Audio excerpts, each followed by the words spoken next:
নিয়ম নীতির তোয়াক্কা না করে বিয়ে ও তালাক বাণিজ্য করে টাকা হাতিয়ে নেওয়ার অভিযোগ পাওয়া গেছে লালবাগের ভুয়া কাজী মোহাম্মদ আলী মিয়ার বিরুদ্ধে। ভুক্তভোগী আওলাদ হোসেনের অভিযোগ, লালবাগের শায়েস্তা খান রোডে অবস্থিত নিকাহ রেজিস্ট্রার কাজী মোহাম্মদ আলী মিয়া তথ্য যাচাই বাছাই ছাড়া তার স্ত্রীকে অবৈধভাবে হিল্লে বিয়ে দেন চরমোনাই মুরিদ কবির আহমেদের সাথে। আমার সাথে ডিভোর্সই হয়নি, ডিভোর্স হলে তারা প্রমাণ দেখো, ডিভোর্সের নামে মিথ্যা ফতুয়া দিয়া তারা হিল্লে বিয়ে করছে। লালবাগ কাজী অফিস, শায়েস্তা খান রোড, 23/5।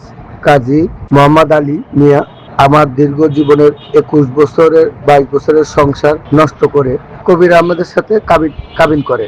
একই দিনে দুইটা কাবিন কি করে হয়? যদি ডিভোর্সের ক্ষেত্রে ডিভোর্স হয়ে থাকে তাহলে ডিভোর্সের প্রমাণ চাই। তাহলে আপনি ডিভোর্স হওয়ার শর্তে সেটা ডিভোর্সের পেপারস না দেখে কিভাবে পুনরায় আমরা একটা ছেলের সাথে বিবাহ বন্ধন আবদ্ধ? ওটা লালবাগ মাদ্রাসা থেকে একটা ফতোয়া আনছে, ওই আমার এই হুজুর ছিলেন, এই যে জাহাঙ্গীর ভাই ইনিও ছিলেন, লালবাগ মাদ্রাসা থেকে একটা ফতোয়া আনছে।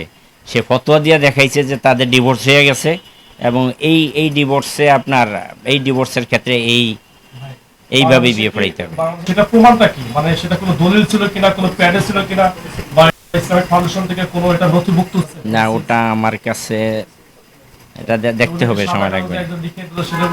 আপনি কিছু টাকার বিনিময়ে, না টাকাই বলবো, টাকার বিনিময়ে যে তথ্য আছে সেই টাকার বিনিময়ে আপনার একটা বিবাহ, আপনার সংসারকে এটা ভাঙবে। লাইসেন্স আমার নামে। পারিবারিক কলহের কারণে স্থানীয় হুজুরদের ফতোয়ার খপ্পরে পড়ে 26 এপ্রিল 2025 সালে 10 লক্ষ টাকা দেনমোহরে সংসার করা অবস্থায় মরিয়ম বিবিকে পুনরায় বিয়ে করেন আওলাদ হোসেন। এ বিয়ের সাক্ষী তারই খালাতো ভাই কবির আহমেদ।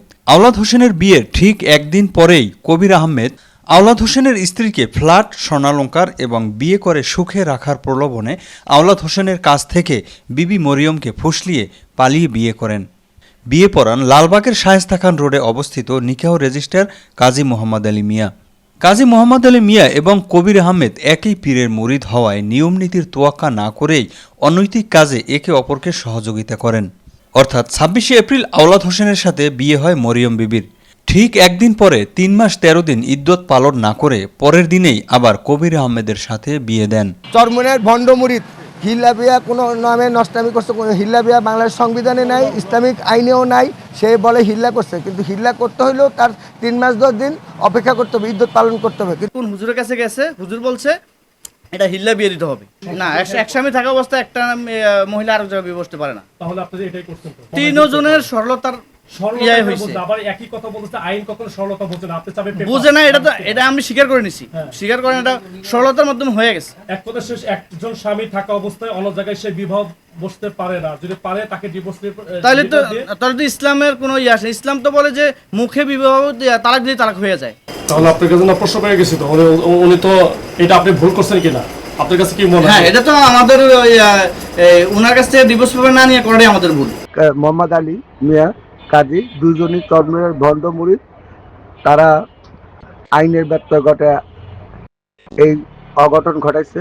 তারা আইনের তোয়াক্কা না করে, কোনো নথিপত্র যাচাই বাছাই না করে তারা মোটা অঙ্কের টাকার বিনিময়ে এই কাজ করছে, যার জন্য আমি কাজীর শাস্তি চাই। নিকাহ রেজিস্ট্রার কাজী মোহাম্মদ আলীর দাবি, তারা একটি লিখিত ফতুয়ার ভিত্তিতে বিয়ে পড়ান, কিন্তু সাংবাদিকদের কাছে ফতুয়ার কোনো কাগজ দেখাতে পারেননি। তাছাড়া বাংলাদেশের আইনে ফতুয়ার ভিত্তিতে তালাকের কোনো ভিত্তি নেই। না, ডিভোর্স লেটার ওনারা দেন নাই, ওই ফতোয়াটাই। আপনার যে প্রসিকিউট ছিল সত্যতা যাচাই করা, জাস্টিফাই করা, এটা করা উচিত ছিল কিনা? ওই সময় আমরা সরলভাবেই এটাকে নিছি, আমরা এটার এত জটিলভাবে নেই এটাকে। আপনি ভুল করছেন, এটা অবশ্যই এটা তো ভুল হয়েছে। এটা তো একটু বল না, এটা তো আমরা যেটা হয়েছে এটা আমাদের ভুল হয়েছে। ওনার পক্ষ থেকে আমরা ডিভোর্স লেটার কোনো পাই নাই, তাই জন্য ওরা সংগ্রহ না করে আমরা বিয়ে করা দিচ্ছি, এটা আমাদের ভুল। আরও মজার বিষয় হলো, হিল্লা বিয়ের সময় চরমোনাই মুরিদ কবির আহমেদের প্রথম স্ত্রীকে মৃত দেখান কাজী মোহাম্মদ আলী মিয়া। কারণ দ্বিতীয় বিয়ে করতে হলে প্রথম স্ত্রীর অনুমোদন লাগে, আর বিয়েটি হচ্ছে প্রথম স্ত্রীকে না জানিয়ে।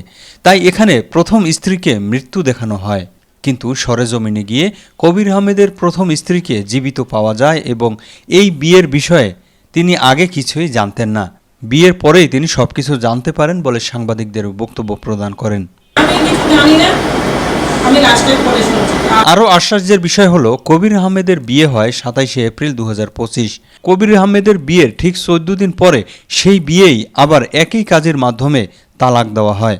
প্রশ্ন হলো, মাত্র 15 দিনের ব্যবধানে একই মহিলাকে দুজনের সাথে বিয়ে এবং দুজনকেই তালাক দেয় কিভাবে?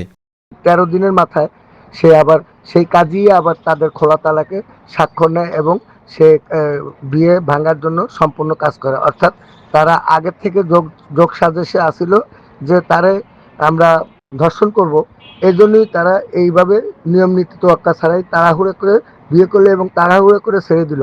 আমার 21 বছর 22 বছরের সংসার ভেঙে ছারখার করে দিছে। আমি এই কাজই অনৈতিক কাজের জন্য তার ফাঁসি চাই, সর্বাত্মক শাস্তি চাই বাংলাদেশ সরকারের কাছে। কাজী অফিসের সাইনবোর্ডে লেখা রয়েছে গণপ্রজাতন্ত্রী বাংলাদেশ সরকার কর্তৃক অনুমোদিত কাজী অফিস। কিন্তু সাংবাদিকরা কাজী অফিসে গেলে তাদের বৈধ কোনো লাইসেন্স দেখাতে পারেনি এবং তারা তাদের দোষ স্বীকার করেন।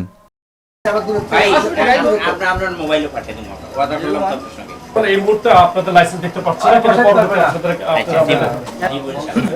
আওলাদ হোসেনের দাবি, মরিয়ম বিবি আমার স্ত্রী থাকা অবস্থায় 3 মাস 13 দিন অপেক্ষা না করে অন্য লোকের সাথে আমার স্ত্রীকে কিভাবে বিয়ে দেন এবং 14 দিন সংসার করার পরে সেই স্ত্রীকে আবার কিভাবে তালাক দেওয়া হয়। 3 মাস 13 দিন কি অপেক্ষার পরে ওই বিয়েটা হয়েছিল? ওটা আমার নলেজে নাই, এটা আমি জানি না। সে ভুল করছে, এক কথায় শেষ। নিয়ম নীতিমালা তোয়াক্কা করে কোনো কাগজপত্র যাচাই বাছাই না করে গোজামিল হিসাবে সে তড়িৎ গতিতে তার একই পন্থীর লোক জন্ম নেয়, একই পীরের মুরিদ, এজন্য সে টাকা পয়সা খায়, সে এটা গোজামিল হিসাবে একটা বিয়ে পড়ায়, আবার 14 দিনের মাথায় সে এটা আবার ডিভোর্স দেওয়ায়।